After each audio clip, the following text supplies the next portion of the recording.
അതുപോലെ 1 month visit വരുന്നവർ നമ്മുടെ കയ്യിൽ 3000 ദിറംസ്, നമ്മുടെ UAE കറൻസി 3000 ദിറംസ് നമ്മുടെ കയ്യിൽ കാണണം. അല്ലെങ്കിൽ നമ്മൾ അതിന് സമാനമായ ഇന്ത്യൻ കറൻസി നമ്മൾ അക്കൗണ്ടിൽ കാണിക്കണം. അത് നമ്മുടെ നാട്ടിലത്തെ എയർപോർട്ടിൽ ചോദിക്കുന്നുണ്ട്.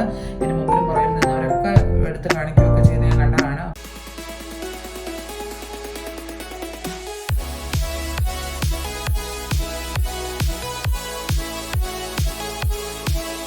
വെൽക്കം ബാക്ക് ടു ഇത് ഞങ്ങളുടെ ഫാമിലി.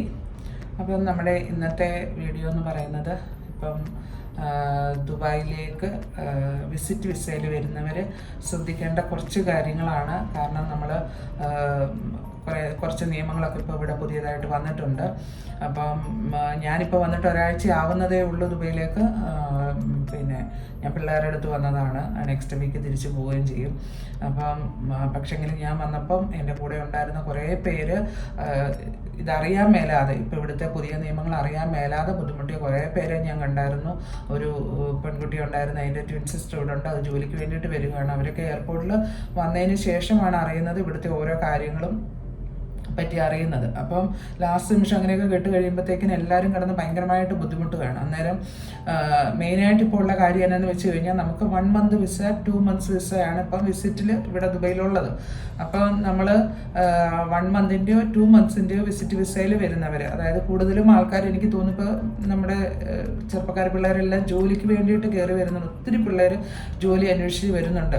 അപ്പോൾ എനിക്ക് തോന്നുന്നു ഒരാഴ്ച മുമ്പ് നമ്മൾ പത്രത്തിലോ ഉണ്ടായിരുന്നു, ഇതേപോലെ ജോലി അന്വേഷിച്ച് ദുബൈയിൽ വന്ന കുറച്ച് പേർക്ക് പുറത്തിറങ്ങാൻ പറ്റാതെ, ഇമിഗ്രേഷനിൽ നിന്ന് പുറത്തിറങ്ങാൻ പറ്റാതെ അകത്ത് തന്നെ നിന്ന് വെച്ച് അവരത് തിരിച്ച് നാട്ടിലേക്ക് പോകേണ്ടി വന്നു. അപ്പോൾ അവരുടെ ഈ പറഞ്ഞ പോലെ ടിക്കറ്റ്, വിസ എല്ലാം നഷ്ടപ്പെട്ടു പോവുകയാണ്. ജോലിക്കൊക്കെ വരുന്നവർ എത്രയോ കഷ്ടപ്പെട്ടിട്ടായിരിക്കാം ഈ വിസയും ടിക്കറ്റും എല്ലാം അറേഞ്ച് ചെയ്ത് വരുന്നത്. അപ്പോൾ അവർക്ക് ഇതെല്ലാം നഷ്ടപ്പെട്ടു പോയി. അവർക്ക് പിന്നെ പുറത്തിറങ്ങാൻ പറ്റാത്ത അവസ്ഥ വന്നു. അപ്പോൾ നമുക്ക് പറ്റുന്നത് എന്നാന്ന് വെച്ച് കഴിഞ്ഞാൽ, നമ്മൾ നാട്ടിൽ നിന്ന് കയറി ദുബൈയിലേക്ക് വരുമ്പോൾ നമ്മൾ എല്ലാ കാര്യങ്ങളും അന്വേഷിച്ച്, അതിനെക്കുറിച്ചുള്ള ഇവിടുത്തെ ദുബൈയിലെ ഇപ്പോഴത്തെ നിയമം കാര്യങ്ങളെക്കുറിച്ച് എല്ലാം അന്വേഷിച്ച് അറിഞ്ഞതിന് ശേഷം മാത്രം വേണം നമ്മൾ കയറി വരാനായിട്ട്. ഞാൻ വന്നപ്പോഴും കുറേ പേര് അവർ പുറത്തോട്ട് ഇറങ്ങുന്നത് ഞാൻ ഇപ്പോൾ കണ്ടില്ല. കാരണം എനിക്ക് പെട്ടെന്ന് ഇറങ്ങാനായിട്ട് പറ്റിയായിരുന്നു. അതുകൊണ്ട് എനിക്ക് അവരൊക്കെ ബാക്കിലായതുകൊണ്ട് ഇറങ്ങിയോ ഇല്ലയോ എന്നൊന്നും എനിക്ക് അറിയത്തില്ല. കാരണം എന്ന് വെച്ച് കഴിഞ്ഞാൽ അങ്ങനത്തെ പല നിയമങ്ങൾ ഇന്നും ഇന്നലെയൊക്കെ പറയുന്ന കേട്ട് കുറച്ച് പേര് വന്ന് പുറത്തിറങ്ങാൻ പറ്റാതെ നാട്ടിലത്തെ എയർപോർട്ടിൽ നിന്ന് തിരിച്ചു പോയവരുണ്ട്. അങ്ങനെയൊക്കെ പലതരത്തിൽ ആൾക്കാർ ബുദ്ധിമുട്ടുന്നുണ്ട് ദുബൈയിലേക്ക് വരുമ്പോഴത്തേക്കിന്. അപ്പം നമ്മളിപ്പോൾ ഒരു ടിക്കറ്റ് എടുക്കുമ്പോഴോ അല്ലെങ്കിൽ നമ്മളൊരു വിസ എടുക്കുമ്പോഴോ നമുക്ക് ഇവരാരും ഇതൊന്നും പറഞ്ഞു തരുന്നില്ല. നമ്മൾ വിസ എടുക്കുമ്പോൾ അവരും പറഞ്ഞു തരുന്നില്ല. നമുക്ക് ടിക്കറ്റ് എടുക്കുമ്പോൾ തന്നെ എയർലൈൻസുകാരുടെ ഭാഗത്തുനിന്നും ഒരു കാര്യവും നമ്മൾ അറിയുന്നില്ല. നമ്മൾ ഇങ്ങോട്ട് ദുബൈയിലേക്ക് പോരാനുള്ള ഇതിന് നമ്മൾ വിസ എടുക്കുന്നു, ടിക്കറ്റ് എടുക്കുന്നു, അതിൻ്റെ അപ്പുറമായിട്ട് ആരും ഒന്നിനെക്കുറിച്ചും അന്വേഷിക്കുന്നില്ല. അപ്പോൾ ഇവിടെ കയറി വന്ന് നാട്ടിൽ നിന്ന് കയറുമ്പോഴും ബുദ്ധിമുട്ടുണ്ടാകുന്നുണ്ട്. ഇപ്പോൾ നാട്ടിൽ നിന്ന് ഇപ്പോൾ നമ്മൾ ഉദ്ദേശിക്കുന്ന പോലെ അങ്ങനെ അവർ കയറാനായിട്ട് സമ്മതിക്കുന്നില്ല. അതുപോലെ തന്നെ നമ്മൾ അതിൻ്റെ ബാക്കി ബുദ്ധിമുട്ടുകൾ നമ്മൾ അനുഭവിക്കുന്നത് ദുബൈ വന്നതിന് ശേഷമാണ്.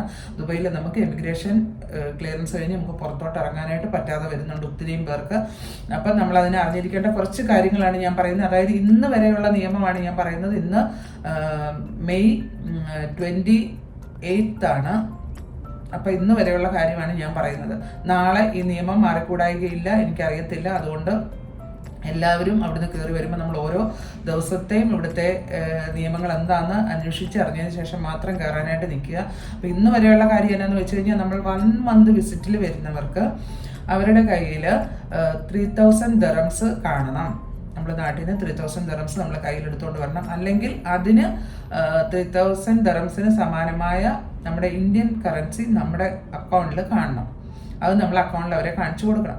പിന്നെ നമ്മൾ വന്നിട്ട് എവിടെയാണോ നമ്മൾ താമസിക്കുന്നത്, അതായത് ഹോട്ടലിലാണ് താമസിക്കുന്നതെങ്കിൽ ഹോട്ടൽ ബുക്കിങ്ങിൻ്റെ ഡീറ്റെയിൽസ് അവരെ കാണിച്ചു കൊടുക്കണം. പിന്നെ നമ്മുടെ കയ്യിൽ ഉറപ്പായിട്ടും റിട്ടേൺ ടിക്കറ്റ് ഉണ്ടാവണം. അത് നിർബന്ധമാക്കിയിട്ടുണ്ട്. റിട്ടേൺ ടിക്കറ്റ്, നമുക്ക് യാത്ര ചെയ്യാൻ പറ്റുന്ന റിട്ടേൺ ടിക്കറ്റ് ആയിരിക്കണം നമ്മുടെ കയ്യിൽ ഉണ്ടായിരിക്കേണ്ടതെന്ന് പറയുന്നുണ്ട്.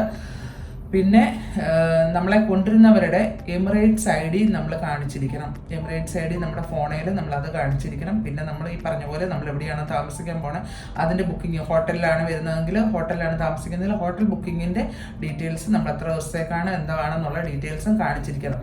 അപ്പം നമ്മളിപ്പം ഞാനിപ്പോൾ പിള്ളേരുടെ അടുത്തോട്ടാണ് വന്നത് എങ്കിലും എമിറേറ്റ്സ് ഐഡി എല്ലാം ഞാൻ ഫോണിൽ കരുതിയിരുന്നു. ചിലപ്പോൾ ഇറങ്ങുമ്പോൾ നമ്മളോട് ചോദിച്ചേക്കാന്ന് കരുതിയിട്ടാണ് ഞാനെല്ലാം എൻ്റെ കയ്യിലെല്ലാം ഞാൻ ഫോണിൽ, കാരണം നമ്മളിതെല്ലാം അവിടെ എവിടെയും കിടക്കുമ്പോഴും അല്ലെങ്കിൽ ലാസ്റ്റ് നിമിഷം നമ്മൾ എയർപോർട്ടിൽ വന്നിട്ട് പിന്നെ കിടന്ന് നമ്മൾ ഇതെല്ലാം കൂടെ തപ്പി, ഒരു പക്ഷേങ്കിൽ നമ്മൾ നാട്ടിൽ എയർപോർട്ടിൽ വന്നു കഴിയുമ്പോഴായിരിക്കും ഇങ്ങനത്തെ കാര്യങ്ങൾ നമ്മളോട് ചോദിക്കുന്നത്. അന്നേരം നമ്മളെ കൊണ്ടുവന്ന ആരാണോ അവരെ ഒരു പക്ഷേങ്കിൽ നമുക്ക് അന്നേരം കോൺടാക്ട് ചെയ്ത് നമുക്ക് കിട്ടണമെന്നില്ല. അവർ ഒരു പക്ഷേങ്കിൽ ജോലിയിലായിരിക്കും, അങ്ങനെ ബുദ്ധിമുട്ടുകളൊക്കെ നമുക്ക് വരും. അതുകൊണ്ട് നമ്മളിതെല്ലാം നേരത്തെ അറേഞ്ച് ചെയ്ത് ആരെങ്കിലും ഒരു ചാറ്റിൽ നമ്മളിതെല്ലാം ഇട്ട് വെച്ചാൽ നമുക്ക് പെട്ടെന്ന് അവർ ചോദിക്കുന്ന നമുക്ക് എടുത്ത് കാണിക്കാനായിട്ട് പറ്റും.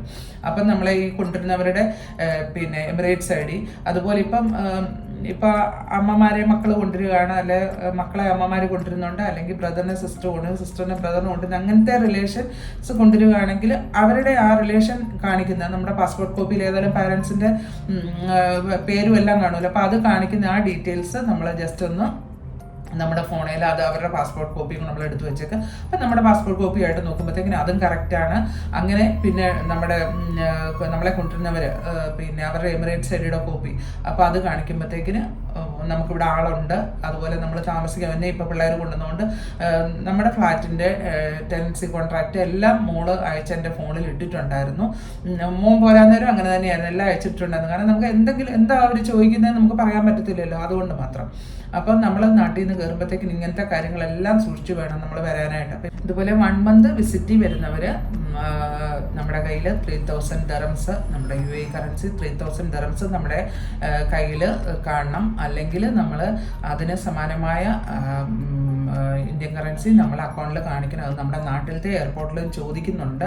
അതിന് മുമ്പിലും പുറകിൽ നിന്നവരൊക്കെ എടുത്ത് കാണിക്കുകയൊക്കെ ചെയ്ത് ഞാൻ കണ്ടതാണ്. അപ്പം അത് നാട്ടിലത്തെ എയർപോർട്ടിലും നമ്മളോട് ചോദിക്കുന്നുണ്ട്.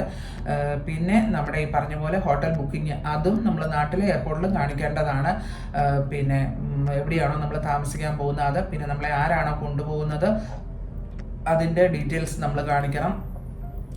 പിന്നെ നമ്മൾ താമസിക്കാൻ പോകുന്ന സ്ഥലം, പിന്നെ നമ്മളെ കൊണ്ടുവരുന്നവരുടെ എമിറേറ്റ്സ് ഐഡിയുടെ കോപ്പി, ഇതെല്ലാം നമ്മുടെ കയ്യിൽ വേണം. അപ്പം 1 മന്തിന് വരുന്നവർ ഇങ്ങനത്തെ കാര്യങ്ങളൊക്കെ കാണിക്കണം. പിന്നുള്ളത് 2 months ആണ്.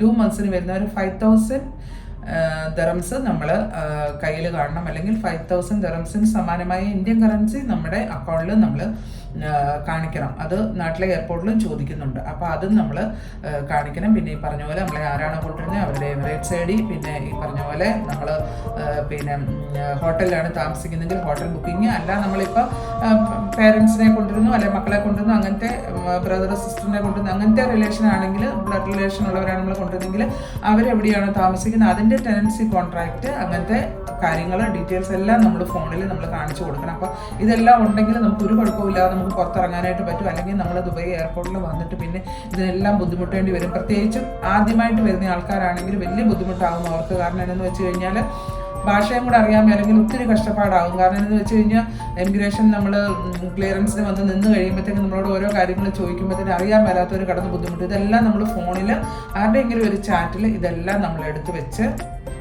എമിറേറ്റ്സ് ഐഡി, നമ്മൾ താമസിക്കാൻ പോകുന്ന സ്ഥലത്തെ ഇത്, നമ്മുടെ അക്കൗണ്ട് ഡീറ്റെയിൽസിൻ്റെ ഇതെല്ലാം നമ്മൾ എടുത്ത് വെച്ചിട്ടുണ്ടെങ്കിൽ നമുക്ക് ഉറപ്പായിട്ട് നമുക്ക് പെട്ടെന്ന് അവർ ചോദിക്കും നമുക്ക് കാണിക്കാനായിട്ട് പറ്റും. അല്ലെങ്കിൽ പാടെ ബുദ്ധിമുട്ടും. അപ്പം നമ്മൾ ഇന്നാളെ ഞാൻ പറഞ്ഞ പോലെ പത്രത്തിൽ കണ്ട കുറച്ച് പേര് തിരിച്ചു പോകേണ്ടി വന്നു. ഈ അടുത്ത ദിവസങ്ങളിലും പറയുന്നത് കേട്ട് എയർപോർട്ടിൽ നിന്ന് ഇറങ്ങാൻ പറ്റാത്ത കുറച്ച് പേര് ബുദ്ധിമുട്ടി എന്നൊക്കെ പറയുന്നത് കേട്ടോ. അപ്പം അങ്ങനത്തെ ബുദ്ധിമുട്ടുകൾ ഉണ്ടാകാതിരിക്കാനായിട്ട് നമ്മൾ ഉറപ്പായിട്ടും നമ്മൾ പിന്നെ നാട്ടിൽ നിന്ന് കയറുമ്പോഴത്തേക്കും ഈ കാര്യങ്ങളെല്ലാം മനസ്സിലാക്കിയിട്ട് വേണം വരാനായിട്ട്.